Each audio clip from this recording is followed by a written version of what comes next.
Shiloh by Phyllis, Reynolds, Naylor. Chapter 6. Night in West Virginia is as dark as black can be. No car lights sweeping across my walls or ceiling like when I stay overnight with David Howard down in Friendly. No street lights shining in the windows, no lights from next door houses. Where I live, there ain't no street lamps at all, no house close enough to see from our windows. My eyes are open, anyway. I stare up into the darkness of the living room, and the darkness stares back. I'm remembering how once, several years ago, when Ma bought milk chocolate rabbits one Easter for me and Darlin, I'd finished eating mine, but Darlin took only a nibble of hers every day or so, keeping it up on her dresser in its pink and yellow tinfoil, driving me nuts. And one day, I just crept in there and ate off one of that rabbit's ears. Darlin, of course, threw a fit, and when Ma asked me if I'd done it, I said no. I could feel my cheeks and neck burning red. "You sure, Marty?" she asked. I'd only nodded and left the room. It was one of the worst days of my life. About an hour later, she come out on the porch where I was pushing myself slow in the swing and sat down beside me. "You know, Marty," she said, "Darlin don't know who ate the ear off her candy rabbit, and I don't know who did it, but Jesus knows. And right this very minute, Jesus is looking down with the saddest eyes on the person who ate that chocolate. The Bible says that the worst thing that can ever possibly happen to us is to be separated forever from God's love. I hope you'll keep that in mind." I just swallowed and didn't say anything. But before I went to bed, when Ma asked me again about that rabbit, I gulped and said yes, and she made me get down on my knees and ask God's forgiveness, which wasn't so bad. I honestly felt better afterward. But then she said that Jesus wanted me to go in the next room and tell Darlin what I'd done, and Darlin had a fit all over again. Threw a box of Crayolas at me and could have broke my nose. Called me a rotten, greedy pig. If that made Jesus sad, Ma never said. Now, as I study the darkness in the room around me, I'm thinking about lies again.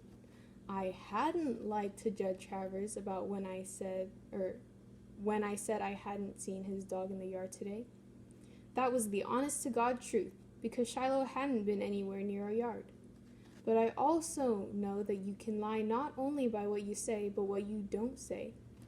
Nothing I told Judd was an outright lie, but what I'd kept inside myself made him think that I hadn't seen his dog at all.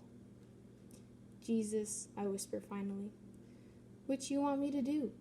Be 100% honest and carry that dog back to Judd so that one of your creatures can be kicked and starved all over again? Or keep him here and fatten him up to glorify your creation?" The question seemed to answer itself, and I'm pretty proud of that prayer. Repeat it to myself so as to remember it in case I need to use it again. If Jesus is anything like the story cards from Sunday school make him out to be, he ain't the kind to want a thin little beagle to be hurt. The problem's more mixed up than that, though. I'm lying to my folks as well.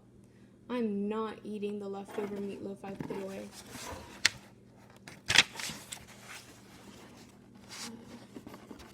Every bit of food saved is money saved that could go to buy Darlin a new pair of sneakers so Mom won't have to cut open the tops of her old one to give her toes more room. Every little bit of food wasted is money wasted. If we ever have the least little bit of money to spare that doesn't have to go for the care of Grandma Preston, the first thing we all want is a telephone so we don't have to ride down to Doc Murphy's to use his. But the way I figure, if it's food from my own plate, I would have eaten myself but don't. What's the harm in that? Next morning when I get up to see Shiloh, I put the rope on his collar and lead him to the other side of the hill again, out of sight of all but God. Then I let him go, and we race and tumble and laugh and roll, stopping now and then just to lie in the clover, me on my back, Shiloh on his stomach, both of us panting and nuzzling each other. Don't know if Shiloh's getting more human or I'm getting to be more dog. If Jesus ever comes back to earth again, I'm thinking he'll come as a dog, because there isn't anything as humble or patient or loving or loyal as the dog I have in my arms right now. We eat our Sunday meal, but by late afternoon, storm clouds roll in, and the rain beats down on the tin roof of our house, streaming down the window glass, making a small pond in the side yard. I can't help staring out the window at the far hill. Will Shiloh, can he even leap that fence to try and go somewhere it's more dry? Is he smart enough to go under that lean-to I'd made for him? Have I built it right, away from the wind? What if he gets to howling? In 20 minutes, the rain stops, though. The sun comes out. The birds start to sing again, all those worms oozing up through the wet mud. Shiloh stayed where he was, trusting me that where I put him was best, being quiet, like he knows his life depends on it. Marty, Dad says, going outside with a rag to wipe off his Jeep.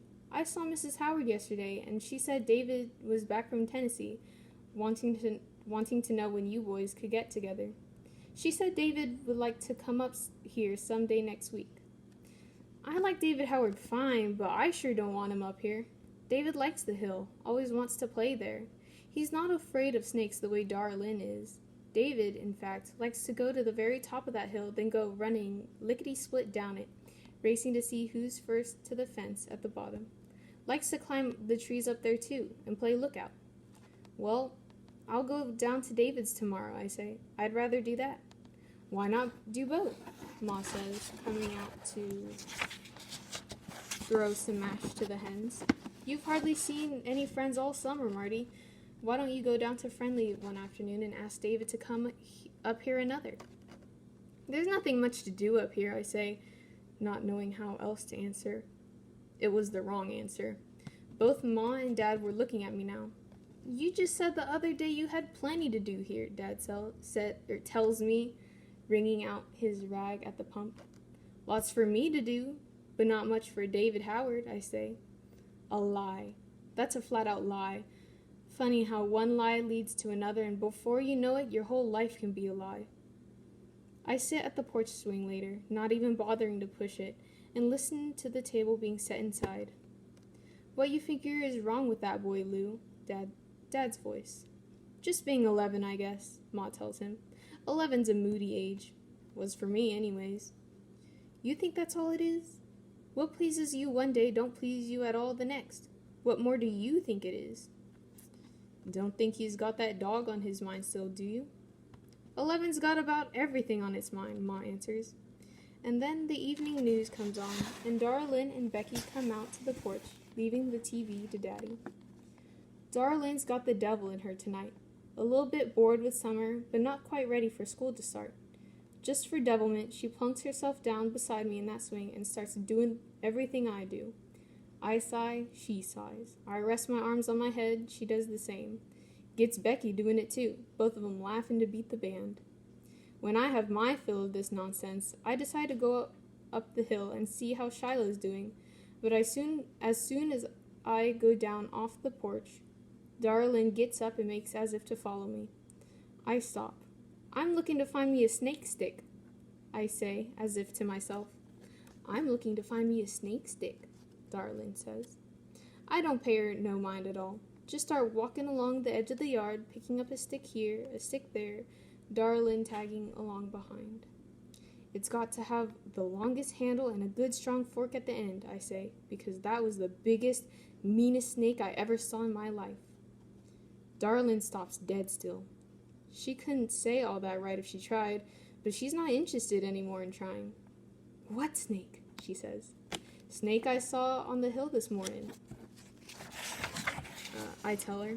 Must have been 4 or 5 feet long, just looking for somebody's leg to wrap itself around. Darlin doesn't go a step farther. Becky don't even come down off the porch. What you gonna do when you find it? Darlin asks.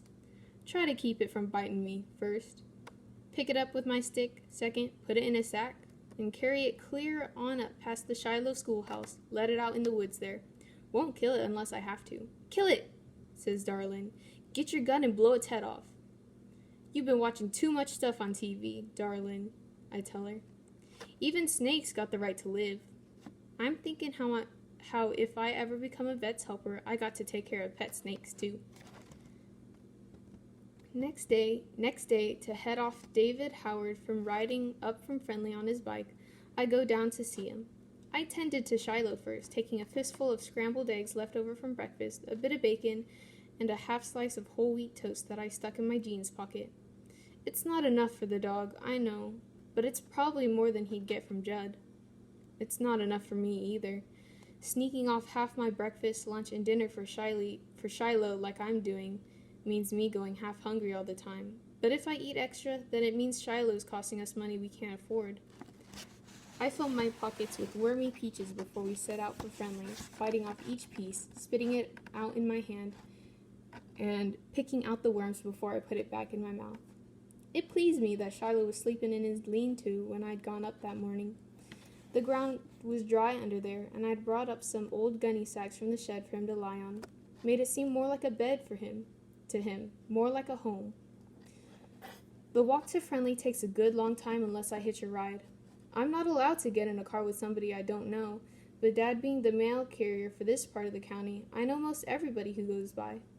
The first person to come along this day, though, is Judd Travers. When I hear the sound of a motor and turn to see his truck slowing down, I turn forward again and keep on walking, but he pulls up beside me. "Want a lift?" he sings out. "No thanks," I say. "Almost there." "Where are you going?" I couldn't think fast enough to lie. "David Howard's." "Hell, boy, you ain't even halfway. Hop in." I know I don't have to unless I want, but if he's already suspicious about me, that'll only make it worse. So I get in. "See my dog yet?" First thing out of his mouth. "I've been looking all over the roads," I tell him in answer.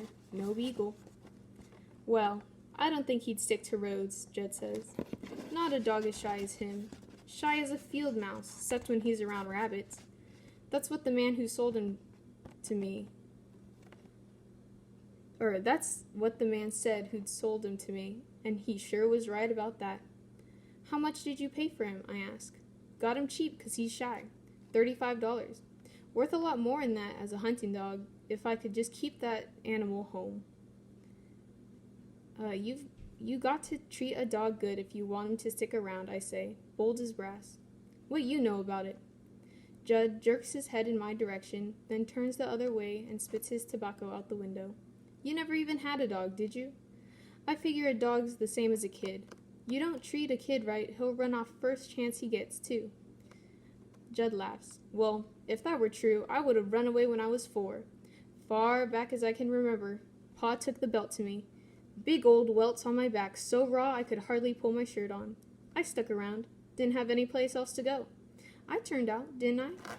"Turned out how?" The boldness in my chest is growing, taking up all the air. Now Judd sounds mad. "You trying to be smart with me, boy?" "No, just asking how you turned out. Somebody who was beat since he was 4. I feel sorry, is what I feel." Judd's real quiet a moment. That big old wad of tobacco in his cheek bobs up and down. "Well, don't go wasting your sorry on me," he says. "Nobody ever felt sorry for me, and I never felt sorry for nobody else. Sorry is something I can do without." I don't say anything at all. We reach the road where David Howard lives, and the truck slows down. "I can walk from here," I tell him. "Thanks." I get out. But as I come around the truck to cross the street, Judd leans out the window. "Like I said, that dog's a shy one. Don't think you'll see much of him near the road, but you keep your eye out for him in the fields. That's where he'll be, more than likely. You see him, all you got to do is whistle. That's what I teach him. I whistle and he comes to me, he gets fed. But he does something I don't like, I kick him clear to China. You see him, just whistle, then hang on to him and I'll come pick him up. You hear?"